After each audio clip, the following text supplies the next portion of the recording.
Hello everyone, my name is Keshav Krishna. मैं एक physics educator हूं और के स्क्वायर कैरियर इंस्टीट्यूट का डायरेक्टर एंड फाउंडर भी हूं।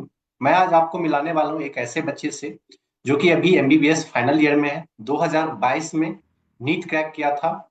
उसका जर्नी कुछ कुछ सिमिलर आप लोगों की तरह ही है। वो भी लास्ट के मोमेंट में, लास्ट के मंथ में काफी स्ट्रेस था, बट वहां से अपने आप को संभाला, वहां से गवर्नमेंट मेडिकल सीट तक पहुंचा।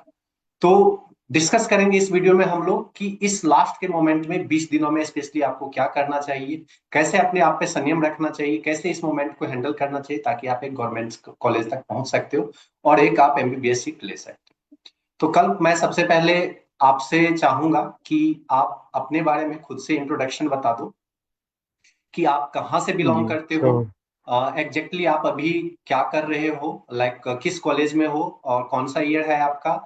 एंड आपने जो पढ़ाई किया था 2022 में, जो आपने नीट क्रैक किया, उसमें आपने कहाँ से पढ़ाई किया था एंड रिसोर्सेज क्या रहे थे आपके। जी। सो हेलो एवरीवन, मैं कल्प इनामदार हूँ। मैं महाराष्ट्र के सांगली डिस्ट्रिक्ट से बिलोंग करता हूँ। अभी जेएमसी मीरज जो है college, government medical college Miraj, वहाँ से मैं फाइनल ईयर कर रहा हूँ अपना एमबीबीएस का।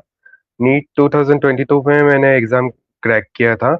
और वो एग्ज़ाम मैंने मतलब सोली केशव सर के गाइडेंस के अंडर ही क्रैक किया था। उस टाइम तीनों सब्जेक्ट के लिए केशव सर ही मुझे मेंटर करते थे। तो उनके गाइडेंस के अंडर ही मैंने वो एग्ज़ाम क्रैक किया था उस टाइम। ओके, तो 2000, जिन लोगों को ये पता नहीं है, 2022 में मैंने बाकी सारे इंस्टीट्यूट छोड़ के अपना के स्क्वायर कैरियर इंस्टीट्यूट स्टार्ट किया था। 2021 से 22 का जो सीजन है, यानी 2021 में स्टार्ट करके पहला बैच के स्क्वायर कैरियर इंस्टीट्यूट का 2022 में नीट के लिए निकला था। तो कल आपने के स्क्वायर के अलावा और कोई भी कोचिंग इंस्टीट्यूट, कोई ट्यूशंस या कुछ भी आप ज्वाइन कर रखे थे, या होल एंड सोल डिपेंडेंसी आपका के स्क्वायर के ऊपर ही था।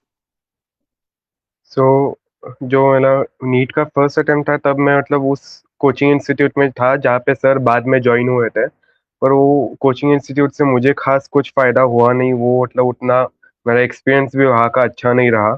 उसके बाद मैंने जो सेकंड अटेम्प्ट था वो कम्प्लीटली मतलब मेरा सब कुछ केशव सर के पास ही था। वो फिजिक्स तो मुझे पढ़ाते ही थे।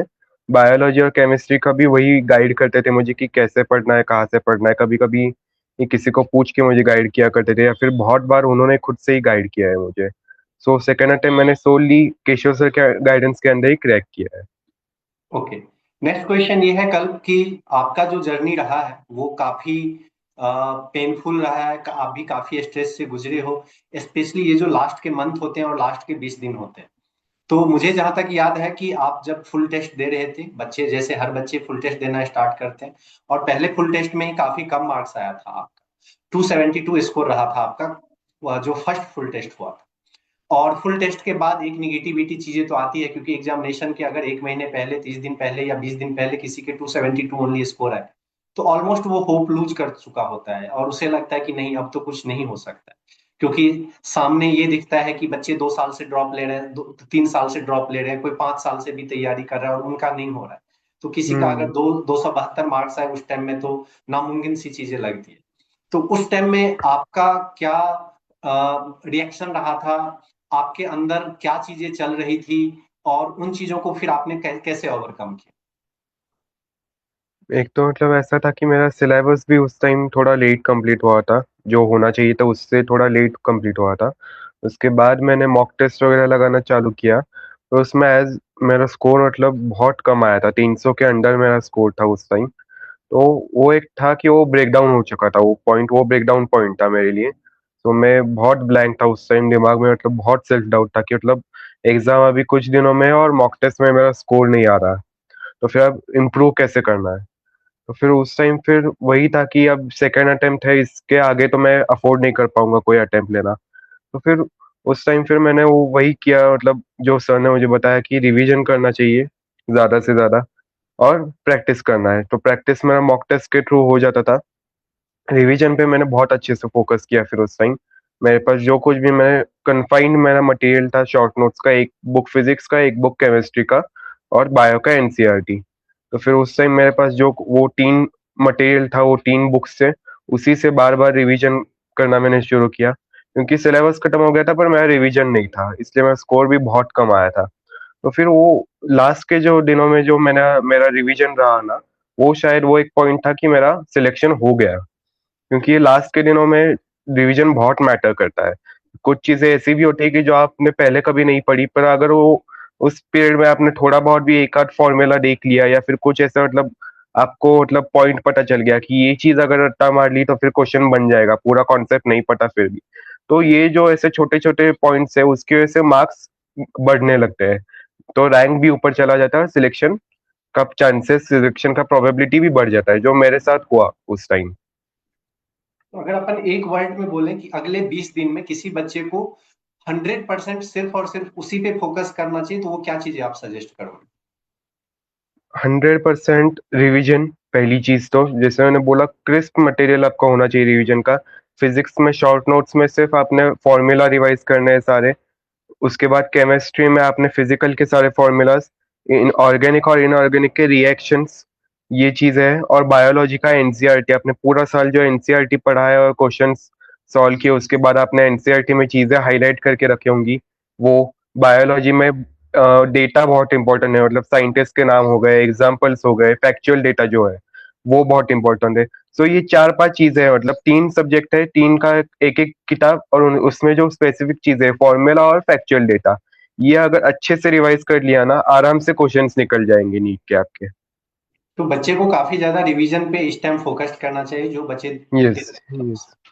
नेक्स्ट मेरा ये क्वेश्चन है कि इस टाइम सबसे ज्यादा वन शॉट यूट्यूब पे चल रहे होते हैं। मैंने आज तक कभी ऐसा सेशन नहीं लिया है, बट फिर भी हर जगह पे चल रहे होते हैं। तो क्या बच्चे को वन शॉट अटेंड करना चाहिए? क्या वो बच्चों के लिए हेल्पफुल होता है? क्या वहां से रियली मार्क्स इंक्रीज होता है? या फिर बच्चे वहां पे जाके अपना एज ए टाइम वेस्ट कर लेते हैं और उनको पता भी नहीं लगता है कि यार मैंने टाइम वेस्ट कर लिया? क्या आपने कभी वन शॉट वीडियो ऐसा एज सच, जो बड़े बड़े मैराथन चल रहे होते हैं, नॉट वन शॉट ओनली, जो बड़े बड़े मैराथन चल रहे होते हैं 8 घंटे, 10 घंटे, 12 घंटे, क्या आपने कभी ऐसा यूज किया अपना मार्क्स इंप्रूव करने के लिए? अब ऐसा है कि मैंने ये सब करके देखा है, इसलिए मैं अब बोल रहा हूँ। जो मेरा नीट का फर्स्ट अटेम्प्ट था तब मैं ऑलरेडी हॉस्पिटलाइज वगैरह हो चुका था, मुझे उस टाइम हेल्थ मेरा बिगड़ गया था एग्जाम के जस्ट पहले। तो मेरे पास कुछ करने को था नहीं, सो मैं वो वन शॉट वगैरह देखा करता था। पर ऐसा है कि आप वो 10 घंटे बैठ के देख लोगे, पर उसके बाद आपको फायदा कुछ भी नहीं है, क्योंकि उसमें बस वो टीचर बोले जा रहा है, सिखाते जा रहा है, पढ़ाया जा रहा है, पर आप आपके दिमाग में बस चीजें आप सुन रहे हो और फिर वो आपके दिमाग में से निकल जा रही है। टीचर एक चीज पढ़ा के दूसरी नई चीज पढ़ाएगा, वो पुरानी चीज आपके दिमाग में से उड़ जाएगी। तो वन शॉट में वही होता है। सो मेरा ऐसा ओपिनियन है कि वन शॉट का कुछ फायदा है नहीं। 10 घंटे बैठ के वो वन शॉट देखने से बेटर है 10 घंटे आप बैठ के खुद से पढ़ाई करो। फिजिक्स के अच्छे से 4-5 चैप्टर के फॉर्मूलाज, केमिस्ट्री के 3-4 चैप्टर, बायोलॉजी का 2-3 चैप्टर 10 घंटे में अच्छे से रिवाइज हो जाता है। ठीक है। So one shot complete waste of time है मेरे अकॉर्डिंग। ओके, इससे अच्छा ये है कि आप वन शॉट में गुड फील कर सकते हो, लेकिन वो इम्प्रूव मार्क्स आपका हम्म। नहीं होते कर सकता है, ना वहां से इम्प्रूवमेंट होता है। तो इट्स बेटर कि आप घर पे बैठिए, खुद से मेहनत कीजिए, रगड़िए सिलेबस को, रिवीजन कीजिए अच्छे से, और क्वेश्चंस प्रैक्टिस कीजिए। अच्छा, लास्ट के मोमेंट में क्वेश्चंस प्रैक्टिस की अगर हम लोग बात करें, for example hmm.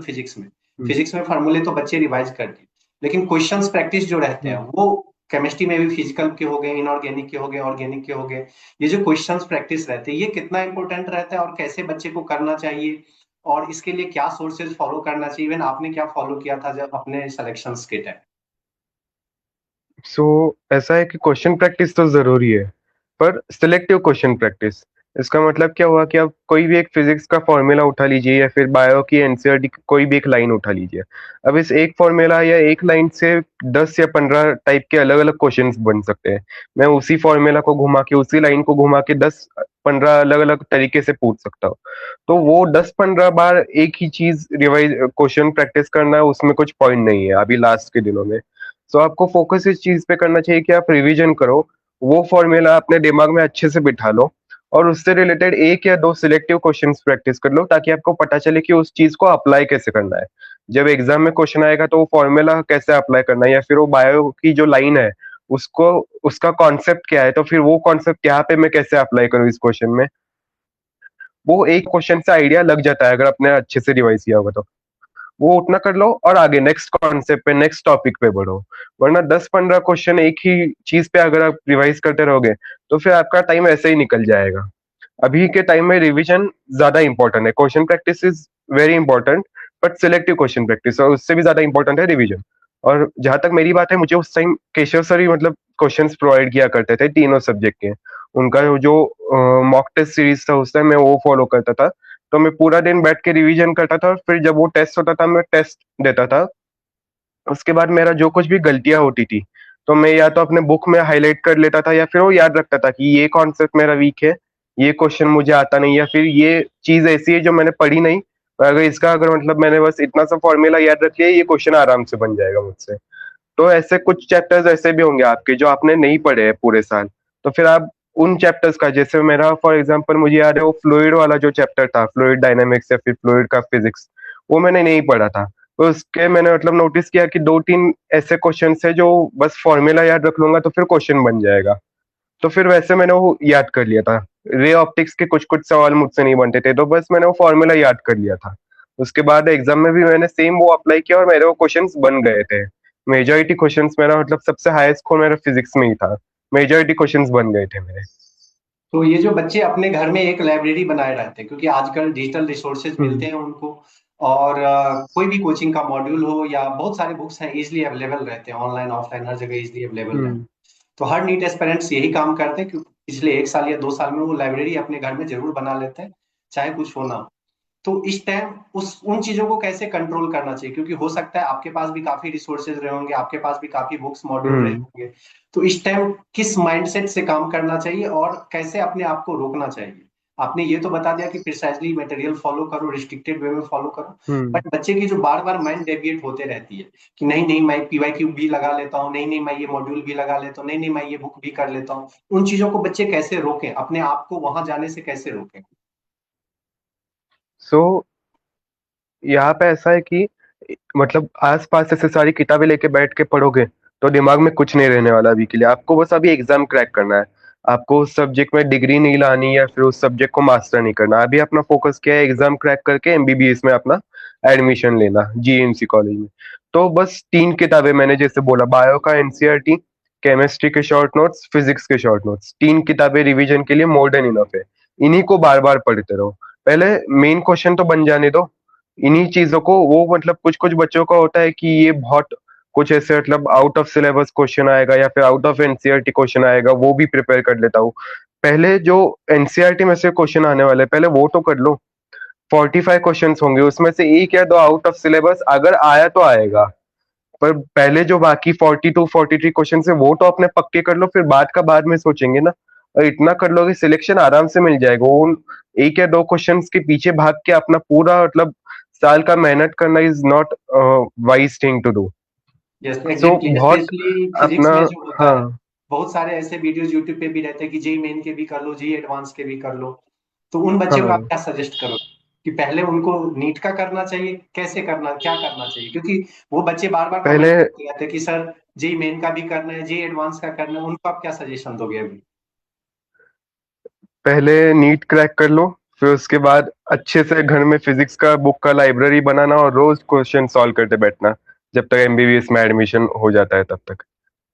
Okay great.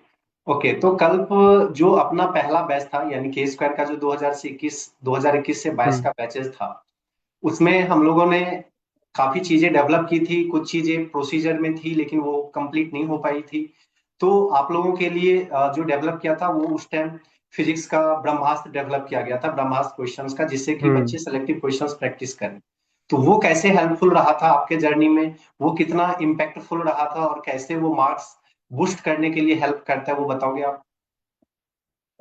उस टाइम मुझे याद है सर, मतलब वो ऑनलाइन टेस्ट वगैरह आपने शुरू किया था उस टाइम। हाँ। तो वो क्वेश्चंस काफी अच्छे थे, मतलब सिलेक्टिव क्वेश्चंस थे जो मैंने अभी बोला कि एक फॉर्मूला पकड़ो और उसके रिगार्डिंग उसके रिलेटेड एक ऐसा क्वेश्चन सॉल्व करो जिससे पूरा कंसेप्ट पे पकड़ बन जाए। तो वो उस टाइप के क्वेश्चंस थे उसमें। मतलब वो ऐसा क्वेश्चन नहीं था कि यार ये पहले ही कभी देखा हुआ है या फिर पहले इससे पहले भी बहुत बार सॉल्व किया है, जो मतलब बाकी के टेस्ट सीरीज में मैं देखता हूँ। उस टाइम भी देखा था फर्स्ट अटेम्प्ट के वक्त भी और सेकंड अटेम्प्ट के वक्त भी कि क्वेश्चंस बहुत रिपीटेटिव हुआ करते थे, एक ही टाइप के क्वेश्चंस। तो ब्रह्मास्त्र में मुझे मतलब ऐसा फील नहीं हुआ। हर इसमें कंसेप्ट सेम था, कंसेप्ट रिपीट होते थे पर क्वेश्चंस अलग अलग टाइप के थे। मतलब वो एक सॉल्व करने के बाद मुझे दूसरा कुछ सॉल्व करने का जरूरत नहीं पड़ता था, और सारे कंसेप्ट सारे टॉपिक्स भी कवर हो जाते थे।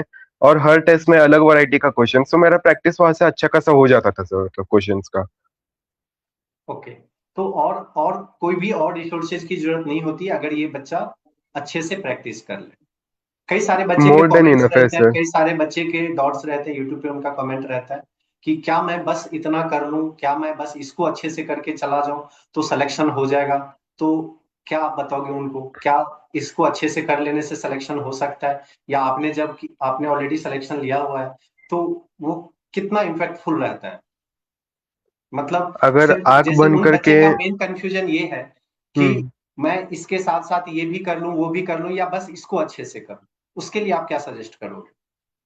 अगर आंख बंद करके ये चीज अच्छे से कर ली 100% अपना दे के, बिना किसी रिसोर्स पे इधर उधर जंप किए, बिना इधर उधर टाइम पास किए, बिना ये सोचे कि क्या इतना करना इनफ है, तो सिलेक्शन पक्का हो जाएगा। पर वो बहुत स्ट्रिक्ट माइंडसेट रखना पड़ता है कि नहीं, अब ये कर रहा हूँ, मुझे दूसरा कुछ भी करने की जरूरत नहीं है, मुझे दूसरा कुछ करना भी नहीं है, भले पूरी दुनिया क्यों ना करी हो, मुझे नहीं करना, मैं इतना कर रहा हूँ, मेरे लिए इतना इनफ है। ये माइंडसेट रखना बहुत जरूरी है, क्योंकि पूरे मतलब आजू बाजू बहुत ऐसे मतलब बच्चे हैं जो इधर उधर रोज जंप कर रहे होते हैं कि ये कर लेता हूँ वो कर लेता हूँ, वो उनको देख के बाकी के भी बच्चे ऐसे करने लग जाते हैं। तो माइंड वो डेविएट बहुत करता है जरूरी तो है। वो माइंड का कंट्रोलिंग पावर माइंड होना चाहिए और उसको कंट्रोल करके करना। ग्रेट। नेक्स्ट क्वेश्चन ये है कल कि बहुत सारे ऐसे बच्चे रहते हैं कि जिनको ट्रस्ट नहीं होते रहता है। फॉर एग्जाम्पल हो सकता है कि कई सारे नए बच्चे जुड़ते हैं, हर साल जुड़ते हैं, कई सारे नए बच्चे आते हैं तो उनको एक बहुत बड़ा कुछ यहाँ पे तामझाम दिखाई नहीं देता, क्योंकि जो बड़े ऑर्गेनाइजेशंस होते हैं जिनके पास काफी फंडिंग होती है हम्म। वो तो उनका बहुत पीआर चलता है, बहुत एडवर्टाइजमेंट होता है। लेकिन जो एक छोटा सेटअप होता है, जैसे हम लोग, जैसे मैं भी हूँ और मेरे जैसे बहुत सारे एजुकेटर्स होंगे जो इंडिविजुअल सेटअप करके अपना चलाते हैं और कुछ सोसाइटी पे इम्पैक्ट डालने का ट्राई करते हैं, उनके पास काफी निगेटिव कमेंट्स आते हैं या उन पे बच्चों का ट्रस्ट नहीं होते रहता है। तो उस सिचुएशंस में बच्चे को क्या सजेस्ट करोगे, आपकी क्या थॉट प्रोसेस होना चाहिए, कैसे उनको प्रोसीड प्रोसीड करना चाहिए, स्पेशली जो ये प्रीशियस टाइम है उनका लास्ट के कुछ दिन, हम्म। तो उसमें वो बच्चे कैसा है ना क्या सर कि करें मतलब और बच्चे कैसे बहुत ट्रस्ट ऐसे मतलब डेवलप बड़ा करें कि बड़ा। हाँ मुझे ये करना हम्म। चाहिए, नहीं करना चाहिए, वो कैसे डेवलप करे वो चीज? वो कैसा है ना सर कि मतलब बच्चे बहुत ऐसे मतलब बड़े बड़े कोचिंग का नाम सुन के, बड़े बड़े बिल्डिंग देख के, कोई तो फेमस टीचर कुछ तो क्वेश्चन प्रैक्टिस करवा रहा है, वन शॉट ले रहा है, तो वहीं पे चले जाएंगे। क्योंकि बाकी के भी बच्चे वहीं पे जा रहे हैं। बच्चे ये नहीं सोचते कि कौन सा टीचर मुझ पे अच्छे से फोकस करेगा, कौन टीचर मुझे अच्छे से मेरे डाउट सॉल्व करेगा, मुझे कुछ तो पर्सनल प्रॉब्लम आ रहा है, कौन टीचर मुझे मतलब कोचिंग खत्म होने के बाद भी या फिर अपना टाइम खत्म होने के बाद भी मुझे टाइम दे के मुझे हेल्प करेगा। ये चीजों पे अगर ज्यादा फोकस किया ना, तो एक जेन्युइन टीचर आपको मिल जाएगा, जो आजकल बच्चे नहीं कर रहे। बस मतलब वो हर कोई ऐसे मतलब रैट रेस में लगा हुआ है कि एलन की टेस्ट सीरीज को सॉल्व कर लेते हैं, आकाश के टेस्ट सीरीज सॉल्व कर लेते हैं। वो टेस्ट सीरीज मतलब अलग होते हैं, जहाँ मैंने एक बार मतलब सुना था ये चीज किसी कोचिंग इंस्टीट्यूट से ही, कि वो अपने बच्चों को कोचिंग इंस्टीट्यूट अलग टेस्ट सीरीज देते हैं और जो ये टेस्ट सीरीज बाहर दिए जाते हैं वो अलग होते हैं। तो ये मतलब आपके साथ बस एक स्कैम किया जा रहा है कि कैसे आप लोगों से पैसा निकलवाया जाए, टू बी ऑनेस्ट। इसमें आप लोगों का फायदा नहीं। सो बेटर है कि कोई एक अच्छा सा मतलब जेन्युइन टीचर पकड़ो जो आप पे फोकस करे, और उससे मतलब पकड़े रहो उस टीचर को। फिर डेविएट नहीं होना है बार बार फोमो के चक्कर में कि बाकी दुनिया ये कर रही है तो फिर मैं भी वही करूंगा। क्योंकि अभी अगर देखने जाए तो फिर यूट्यूब पे कितने तो वन शॉट चल रहे हैं, तो उसमें से मतलब इफेक्टिव कोई भी नहीं है। वहां पे बस कमेंट सेक्शन में देखोगे तो फिर बच्चे ऐसे मतलब बस कुछ तो ऐसे मजाक कर रहे, एक दूसरे से बातें किए जा रहे हैं। वहां पे वो टीचर भी मजाक कर रहा होता है बच्चों के साथ, वो वन शॉट के नाम पे पता नहीं क्या क्या चल रहा होता है वहां पे। सो बेटर है कि अपने प्रिपरेशन पे फोकस करो, और कौन टीचर आप पे मेहनत करने के लिए तैयार है वो उसको पकड़े रखो। वो ज्यादा मैटर करता है आपके प्रिपरेशन के लिए। ओके।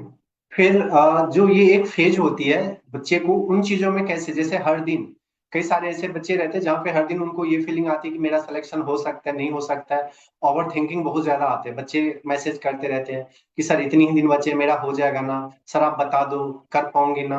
तो इसी फेज से आप भी गुजरे हो, तो आपको क्या लगता है कि इन चीजों को कैसे कंट्रोल करना चाहिए, और एग्जैक्ट फीलिंग आपके साथ वो क्या फीलिंग हुई थी, क्योंकि आपका भी हाल खराब था स्टार्टिंग में 1 मंथ पहले।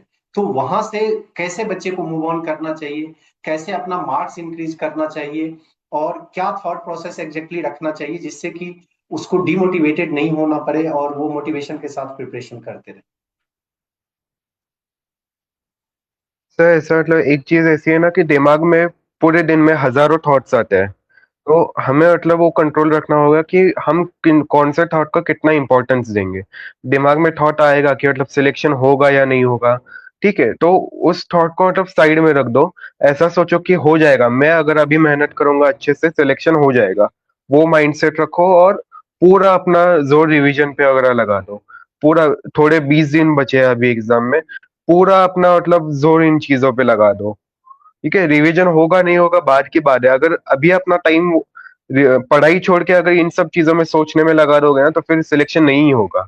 ठीक है, सो पढ़ाई में लगाओ, ताकि इन सब चीजों का प्रोबेबिलिटी, आपके सिलेक्शन का प्रोबेबिलिटी बढ़ेगा। अभी से मतलब ये सब चीजें दिमाग में आती है, पर इन सब चीजों पे सोचना नहीं है। पॉजिटिव सोचो और मेहनत करते रहो। ओके, तो जैसे आप जब प्रिपरेशन कर रहे थे तो आपका एक बार मार्क्स कम आया था, तो कई बच्चे का रहता है कि मैं पढ़ रहा हूँ, पता नहीं बढ़ेगा नहीं हम्म। बढ़ेगा। तो उन बच्चों को आप एक बार सजेस्ट कर दो कि मार्क्स क्या आज के बाद कल डायरेक्टली 500 आ जाता है, या आज अगर 300 से कम आया है तो अगली बार 300 से ज्यादा होगा, फिर वो 400 के आसपास आएगा, 450 के आसपास, ऐसे मार्क्स इंक्रीज होते हैं। जी। अभी एक दिन में तो ऐसा मतलब 500 मार्क्स तो बढ़ नहीं जाने वाले। जैसे मैंने आप लोगों को बोला कि इस मतलब ये पूरे वीडियो पे ना हर एक बात घूम फिर के एक ही मुद्दे पे आएगी कि आपको रिवीजन करना होगा। हर एक चीज अच्छे से रिवाइज करनी होगी। अगर आप प्रॉपरली रिवीजन कर रहे हो, क्वेश्चन प्रैक्टिस कर रहे हो दिए हुए, और टेस्ट के बाद आप एनालाइज कर रहे हो कि क्या चीज आपकी गलत हो रही है, कहाँ पे आप लैग कर रहे हो, अगर उन चीजों को सुधारोगे आपको इम्प्रूवमेंट दिखेगा। शायद पहले दिन उतना ना दिखे, थोड़े 10 मार्क बढ़ेंगे, 50 मार्क बढ़ेंगे, पर थोड़े दिनों बाद जब आप एक हफ्ते बाद देखोगे, तो आप देखोगे कि आपका स्कोर पहले जो था एक हफ्ते पहले उससे ड्रास्टिकली इंप्रूव हो गया है। धीरे धीरे बढ़ती है चीजें। ठीक है, एक साथ में इतना मतलब स्कोर नहीं बढ़ेगा, पर बढ़ेगा उतना पक्का है। और अभी भी आपके पास मतलब 20 दिन है। 20 days are sufficient to elevate your score. 200-300 marks आराम से बढ़ जाएंगे अगर अच्छे से रिवीजन किया तो। इससे ज्यादा भी बढ़ेंगे, मिनिमम 200-300 अच्छे से बढ़ जाएंगे। ग्रेट, नेक्स्ट ये है कल लास्ट क्वेश्चंस कि आपके जर्नी में मैं कितना हेल्पफुल रहा था, मेरा कितना रोल था। आप बच्चे को क्या सजेस्ट करोगे कि जो एक मेंटर, मैं आपका मेंटर था तो मेरा क्या रोल था, मैं कितना हेल्प करता था आपका जब जब भी कभी अप एंड डाउन फेज आते हैं, या ऑल ओवर अगर आप देखोगे तो उसमें मेरा कितना रोल था, मैं कितना हेल्प कर पाया आपको, जिससे कि आप अपने गवर्नमेंट मेडिकल कॉलेज तक पहुंच पाए। और आगे आने वाले बच्चे को भी क्या सजेस्ट करोगे कि उन्हें मेरी चीजें जो होती है, के स्क्वायर की चीजें जो होती है, या फिर जो मेरी बातें होती है वो कैसे फॉलो करना चाहिए, सो दैट उनका भी कुछ भला हो जाए। तो अभी मैंने कुछ देर पहले मैंने मतलब जो बात की कि जब भी कभी टीचर को चुन, तो आप ये देखो कि वो टीचर पे कितना मेहनत करता है, कितना फोकस करता है, आपको कितना टाइम देता है। तो मेरे लिए वो आइडियल टीचर केशव सर थे। तो उन्होंने मुझे फिजिक्स पढ़ाया, उसके साथ साथ बायो और केमिस्ट्री भी उन्होंने मुझे अच्छे से गाइड किया, क्योंकि मैंने कोई कोचिंग ज्वाइन नहीं किया था, मैं खुद से ही पढ़ा करता था। तो फिर वो भी उन्होंने मुझे गाइड किया। मुझे जब भी कभी भी मतलब सेल्फ डाउट आता था, तो सर मुझे हमेशा मतलब बोलते थे कि पढ़ाई करो हो जाएगा।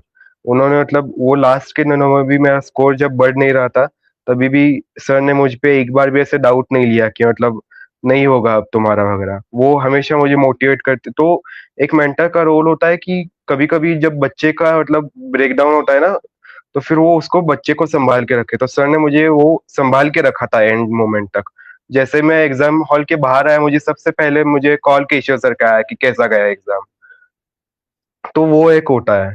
ठीक है, और मैं सर को बहुत ब्लाइंडली फॉलो करता था। मतलब मुझे केशव सर पे पूरा ट्रस्ट था कि सर जो कुछ भी बोलेंगे वो सही है।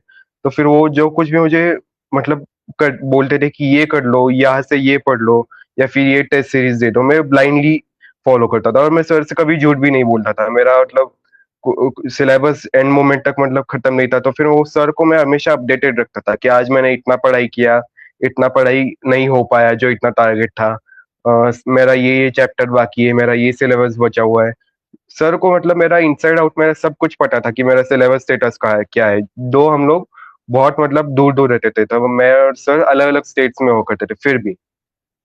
तो वही है कि अपने टीचर के साथ ऑनेस्ट रहो, उन पे ब्लाइंडली ट्रस्ट करो, और वो जो को बोल रहे हैं वो अच्छे से फॉलो करो। बस टीचर बोल रहा है वो सुन लिया और फिर बाद में जाके भूल गए, उसका कुछ यूज नहीं है। वो जो कुछ भी टीचर आपको बोल रहा है वो फॉलो भी करना जरूरी है, और ब्लाइंडली फॉलो करना जरूरी है, वो टीचर पे ट्रस्ट रखना जरूरी है। और केशव सर उस टाइप के टीचर थे भी कि मैं उन पे ब्लाइंडली ट्रस्ट कर सकूं, इसलिए मतलब मेरा सिलेक्शन का सोल रीजन केशव सर, अगर केशव सर ना होते तो फिर मेरा सिलेक्शन नहीं होता, टू बी ऑनेस्ट। मतलब ओके, ग्रेट कल। तो आई थिंक काफी मेजर जो पॉइंट्स थे अपने साइड से वो मैंने कवर कर लिया है। कुछ बच्चे की जो डॉट्स होते थे वो भी मैंने इसमें कवर कर लिया है। अगर फिर भी आप लोगों के पास किसी के पास कोई डॉट्स रहता है तो आप लोग कमेंट कीजिएगा जब मैं ये वीडियो यूट्यूब पे अपलोड कर दूंगा तो। और मैं और कल मिलके आप लोग का हेल्प करना चाहूंगा उन चीजों को, कैसे आप ओवरकम कर सकते हैं, कैसे अपना मार्क्स इंप्रूव कर सकते हैं। और जैसा कि कल ने बताया कि सिलेक्शन होना और नहीं होना, उसमें बस एक चीजों का डिफरेंस रह जाता है कि सेल्फ कॉन्फिडेंस लूज करके छोड़ देना चीजें, या फिर खुद पे बिलीव करके अपने टीचर पे अपने मेंटर पे बिलीव करते और जी तोड़ मेहनत मेहनत करते रहे। जो आपको टीचर बोल रहे हैं, मेहनत मेंटर बोल रहे हैं, तो आप बस वो एक्सेप्ट करके आप मेहनत कीजिए। आप फल का चिंता मत कीजिए, कितना मार्क्स इंप्रूव होगा क्या होगा, सेल्फ डॉट टीचर्स पे डॉट करना ये छोड़िए। मेहनत कीजिए, करके तो देखो, करके देखो, चीजें अपने आप बदल जाएगी, आपको पता भी नहीं लगेगा और बदल जाएगी। तो इस वीडियो में हम लोग इतना ही एंड करते हैं। और ऐसी अगर कोई भी डॉट आपके मन में रह गई होगी तो आप लोग कमेंट कीजिएगा। बाकी किसी भी फ्री स्टडी मटेरियल्स के लिए या मेंटरशिप प्रोग्राम के लिए आप के square official Telegram channel join करके रखिए। वहां से आपको सारे इन्फॉर्मेशन मिलते रहेंगे और बीच बीच में ऐसे वीडियोस भी मिलते रहेंगे।